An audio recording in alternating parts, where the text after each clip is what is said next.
Get rid of that. Hey everyone, Jennifer Zoeller, Abundance Real Estate, the Registry Realtor. I'm here with TJ. I'm TJ Ebert, Senior Loan Officer at Provisor Inc. My NMLS is 506744. Provisor Inc. NMLS 1802853. We are a Wisconsin-based mortgage lender, and we are equal housing lender as well. Nice job with the housekeeping. All right. Now on to the fun stuff. On to the fun stuff, yeah. So last time we talked about getting pre-approved, the starting process, things to think about. So we're part 2 of our 3-part series, and today we're going to talk about now you're actively looking for homes and what does that look like, what your agent's doing, what your lender's doing, and how that works together. So you went through, you got your pre-approval, you let your agent, so you talk to agent TJ, you've got your pre-approval, he sends it over to me, you send it over to me, and let's say you already had a search set up. So the first thing we're going to do is look at your search and see if you want to change it. When we if we start your search while you're in the process of getting pre-approved, let's say we just start out with like 400,000 in Ozaukee County, and your pre-approval comes through and it's at 450. So we have a couple of options. We can raise your search area, or maybe you know that you don't want to go to your full level. Like, how often do you have, TJ, somebody gets pre-approved and like, oh, I don't want to go quite that high? I would say majority of the time, the ability that I'm able to pre-approve them, the total limit they're able to be pre-approved for is higher, sometimes much higher, but higher than what they are personally comfortable with in terms of having their monthly mortgage payment. So when that happens, do you lower their pre-approval? Or do you still give that for your pre-approval, or what do you do when they say, oh, I don't want to go that high? Every situation is a little bit different. It's ultimately the property or properties that they are looking for. I want to be able to give a pre-approval that puts them in position to win the house that they're looking at. So it's not just a blank pre-approval of up to X dollar amount. It's going to be working with Jennifer and saying, hey, this house here we want to put an offer on. We'll talk about your offer price, and I'll put that offer price, match that accordingly on the pre-approval letter. That makes me think, so a couple things. First of all, that's why it's really important, like we've talked about before, it's kind of a triangle, it's not you in between your lender and your agent. It's really important, I think, that we have a relationship, that we're all working together. So like when I call TJ, he can know that you've given me approval to talk to me, and I know exactly where this is at. Because if you think about it, so let's say we had our pre-approval at our search at 400, you're like, that's where we want to be. And I'm like, okay, but maybe you find the perfect house. It's at 400, but we have to write more. Well, I need to be able to know, like, at that time, can we even write higher? And so that's why it's important, like TJ and I have a conversation ahead of time. All right, we have our pre-approval at 4, but what if we need to go higher to get the house?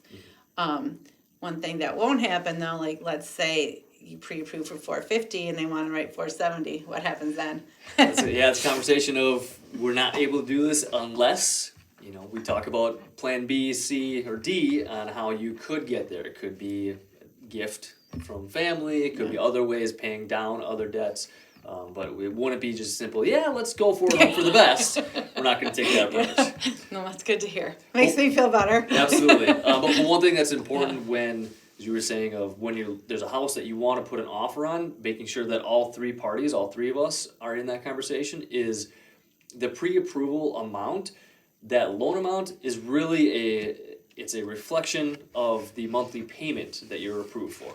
And the monthly payment can be comprised of the loan components, the principal and interest, but also the escrow for homeowners insurance, and the key is property taxes. And so a $400,000 house in Ozaukee County is likely going to have lower property taxes than a $400,000 house in Milwaukee County. So depending upon the county, the city where you're putting an offer on, there may be higher or lower property taxes that could increase or decrease your buying power and therefore your pre-approval amount. So if someone's has a $400,000 pre-approval, but they happen to want to put an offer in a house that has low property taxes, maybe that increases their pre-approval amount above 400. Yeah, that's a really good point. And that's again why it's important, like that the three of us are talking, that we know before we're writing offers, because I imagine when you write an offer, you kind of have an idea what area they're looking, right? Like, especially Milwaukee County stands out in our area, right? Like, that's a really different animal than Ozaukee, Washington. Walk showers are a little bit more similar. Correct. Yeah. Okay, so we may change your search, we might keep it the same, but we're gonna know, is there any flexibility? And if you and TJ work out and you know that you're pre-approved for way more, but you don't wanna spend that, you should be confident in knowing that Michelle and I aren't gonna push you to like spend more than you should to get a bigger house, because we want you to be in the right house. We want you to have a great experience with all of us. And so never worry like that you're pre-approved for 600, but you only want to spend 4, because that's the house we want you in then too. Okay, so let's say now they found the house, we're gonna write an offer. Generally, I'm gonna reach out to our lender for 2 things. First, TJ, how do you feel about writing the pre-approval for the specific houses? Do you like to do that? Do you think the other agents like that? I do like to do that. So what the difference there is, I could issue a generic pre-approval letter that has a address as TBD, to be determined, and it has a loan amount of up to $500,000. That's one option. However, I prefer to do a pre-approval letter that has the exact address of the home you're putting your offer on, and the loan amount matches the amount that's written into the offer. And what I believe and what I've heard from some of the listing agents that are representing the sellers is, if your offer is the exact same dollar amount as another offer, but your pre-approval letter has the purchase price amount on there, it has the home's address right there, it can look a little bit better, more favorable than the generic pre-approval letter. So I do personally like to customize that and provide that personable pre-approval letter when submitting an offer. It makes sense, because if you think on the listing agent side, if you get a pre-approval that has that specific address, you know like that the lenders looked at this house, yes, it makes their qualifications. Even like if you think about the difference you were saying for taxes, like if you're in Milwaukee County, that agent knows that you're taking everything into account. So it is really important. Then the second reason that, one second. I think we're still going there. Yeah. We'll see. It says they have a broadcast error, hopefully not. The other reason that I'm going to reach out to TJ when we're writing an offer is to have him call the listing agent. So on top of having a pre-approval with a specific address for that property, is having our lenders call the listing agent so they can kind of talk about how well qualified the buyers are. And when you call them, how does that conversation go when you're talking to a listing agent? When I'm talking to that listing agent, I want to reiterate everything that you as the buyer and I have gone through, all of the verification processes that I've looked at credit reports, looked at your bank statements, your pay stubs, just to quell any uncertainties that the sellers and the listing agent have about whether or not you are a qualified buyer. And so I really want to speak to the quality of who you are and how eager you are to move forward, and what the timeline is that you are looking to begin the process of buying that home.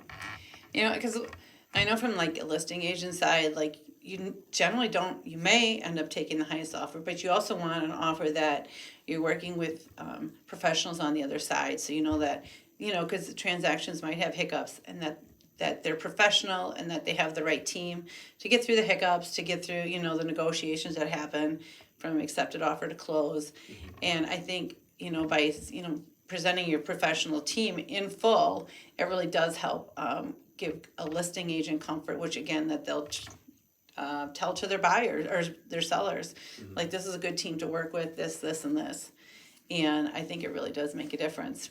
Okay. I did, in last year, 2023, I did have at least two deals where the sellers told my clients, the buyers, that the reason their offer was taken, it was identical to a competing offer, but my phone call was what separated that, to give them a little bit more comfort and confidence in that pre-approval. So that's a small little bit that I can do to help your offer get chosen. Yeah, to really show the strength of it. Mm-hmm. So we're writing an offer, and when we're writing offer, there are definitely things that we're considering in the offer, as far as like the lending and the offer process together. So one of the things is, like, let's start with closing date. Sometimes sellers will say we want a short close. Well, a short close can mean anything, but to me, a minimum short close is maybe 3 weeks. So if somebody says they want a short close, How do you feel? Like, I'll call our lender and like, can we close this quickly or not? Yeah, there's never a blanket statement of yes, any loan under the sun we could close in 3 weeks or less. However, if you and I have had great conversations and we've gone through your documentation and things are set, we really just need the appraisal on the property. It's very feasible that we could close in less than the standard 30 days. Maybe it's closer to that 3-week time frame. And go ahead. So that can allow your offer to stand out again, look better and different than a competing offer that maybe is requesting a close at 40 or 45 days. That's where it's important. We talked about, like, you think sometimes that people sometimes think getting the home pre-approval is like the car. You find the car, then you get the loan. And like, if you're, that's where you can be best prepared for any home. If you have your pre-approval beforehand and not like, oh crap, I love this house, let's get our pre-approval, it's going to be a lot more of a struggle for you to push through 3 weeks, I would think, than if we did our homework. Yeah, it would be a lot lower chance that I would feel comfortable doing a shorter close if you and I started talking in the morning and you put the offer in the afternoon. That's not really enough time for you and I to have confidence in moving to a shorter close. Yeah. But if there's a few days where we're able to get everything reviewed and looked at, very plausible that we could have a short close. And that's where like a call to the listing agent is really helpful too, because I know I've gotten offers, you're like, can they actually close that quickly? Absolutely. And so then if a lender calls and like, yes, we can close that, I'm like, okay, they can. Mm-hmm. Because anyone can say anything, really in their offer. And so when you have the support saying, yes, we'll get this through, that really does help. And I have had the listing agents ask me, so is this really, are they really able to close that soon? And because sometimes they don't believe it, or it's uncommon, so they just want to verify it, and that's where, yes, I can speak to where we at, what we're accomplished, and really what is the only items that are remaining between accepted offer and closing. Yeah. Okay, so then another part of the offer is going to ask you, like, what kind of loan you have, conventional, FHA, VA, and that's kind of what you work through together for the best type of loan for them, right? Correct, yeah. In reviewing your pre-approval, there may be options that more than one of those could be an option, but you and I would have conversations about pros and cons and ultimately choose which one is going to be our plan A, which type of loan is going to be our plan A for the pre-approval. So we'll write that in your offer. The other thing is like how much money you're going to put down. And generally you take that into consideration, the pre-approval, right? Like 5, 10, 3. And so do you always write that in your pre-approval, the percent they have to put down for the offer? I want it to match what the offer is. So if someone is putting an offer on a house where the purchase price is going to be a 5% down, well then yes, my pre-approval is going to match that. However, if somebody has the cash available in bank accounts to go higher, well then I can when I'm talking to the listing agent, I can speak to, yes, the pre-approval has showing 5% down. However, they are planning to put more. They have means to put more as a down payment towards the purchase. Okay. All right, then we move into the inspection. And on some loans, we'll write the inspection if you want. First of all, if you're going to do an inspection, which Michelle and I always do recommend, and then what kind of opportunity you want to like have negotiations with the inspection. We won't ask for anything over $2,000. We won't ask for anything over $10,000. We'll ask for everything. As far as the inspection piece, how much does that affect from the lending and the pre-approval? Is there types of loans that it matters with, or? The inspections are critical components of a VA and FHA loan, where those loans specifically, the inspection report has to be provided as a part of that loan process. A conventional loan does not. So again, it could impact it depending upon the loan type that you're moving forward with. And depending on the loan type, we kind of will know that. And actually, that's one of the things that the selling agent will also know too. Like, okay, if it's a VA loan, that there might be a little bit different inspections and things we have to look for, but we're not going to necessarily write that differently in the inspection. Just like we won't ask for anything over $2,000, knowing that if it's a VA loan and the inspection they say fix the handrails, that's not a negotiation. That has to be done.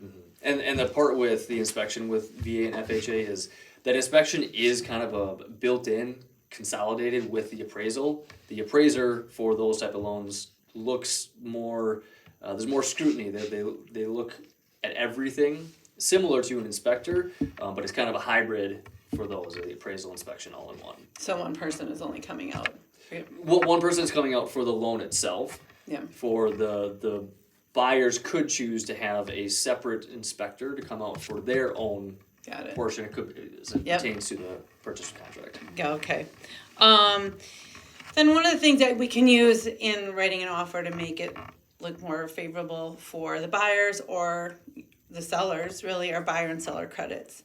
Buyer credits, that is one of the things like, you know, that if you're going to ask for a buyer credit, if you're going to give a buyer credit, I should say, if you're going to give a buyer credit, that's kind of a discussion point with your loan officer, right? Correct, yeah. So that credit, it's the opposite of paying points, where someone would pay points to get a better interest rate.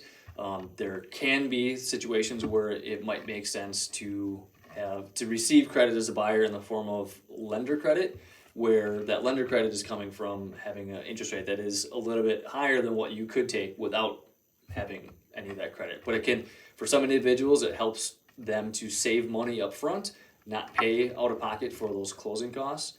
And again, not saying everyone should take a higher rate. It's simply an option for individuals that would prefer not to deplete their bank account just because they're buying a house. You know, when you say that's another reason, like when you're talking to your lenders, to like work with local lenders, I think, as opposed to just like some lender that you found on the internet because you're uncomfortable talking to people. Because I think that, you know, like, first of all the lenders we use are really easy to talk to people, but I think like just little nuances like this, the buyers and sellers credit, and somebody, you know, like knows your area, it is really important. And that's why we always, when we're writing an offer, are hoping that our clients are using our local lenders. Absolutely. Sellers credits, no, that's not something necessarily too much impacted by your pre-approval, but it's impacted by the percentage. You can only ask for a 3% seller's credit.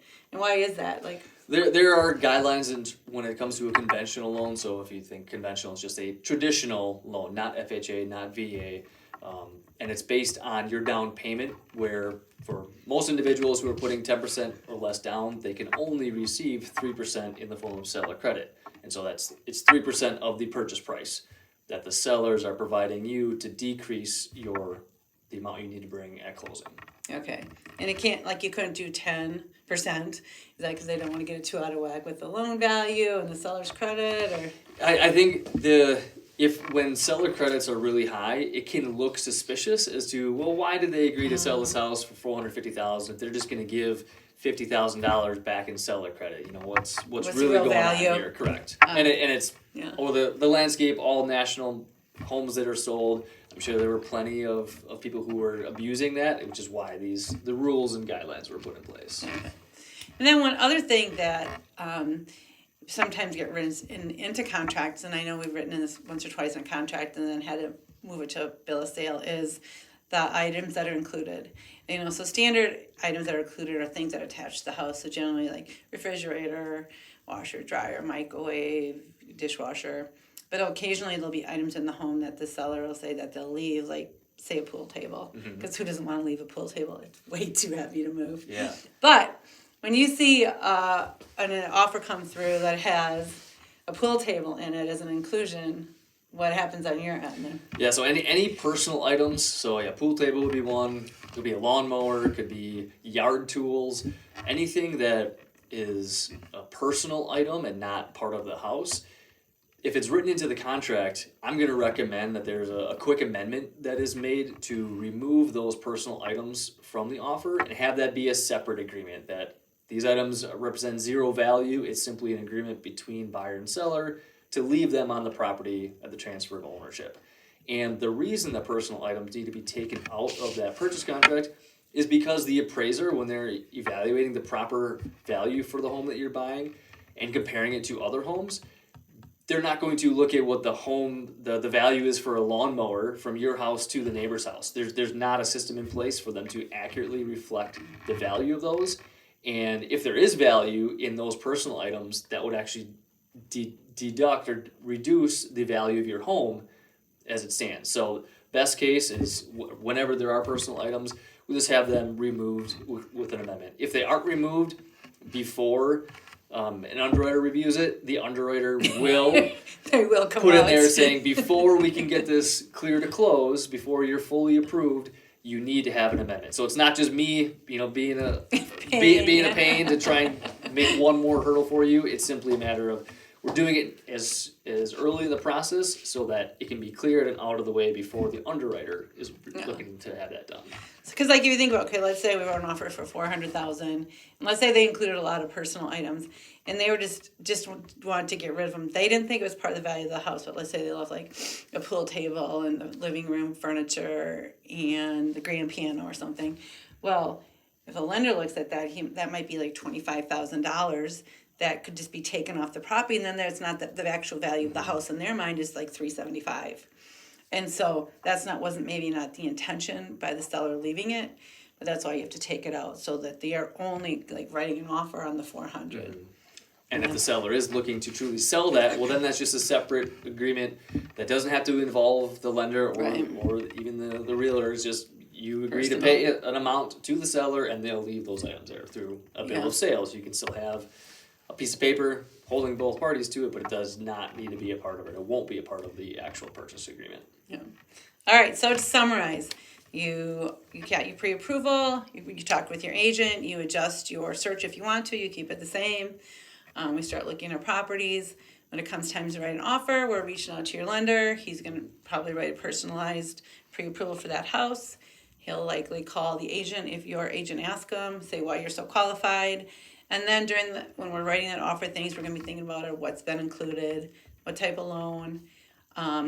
We didn't talk about the appraisal gap. We'll talk about that. And so those are the main pieces. Let's see, inspection. Time to close. Talk with your lender. Let's quick talk about the appraisal gap so I don't forget that. Okay, so we're going to write an offer.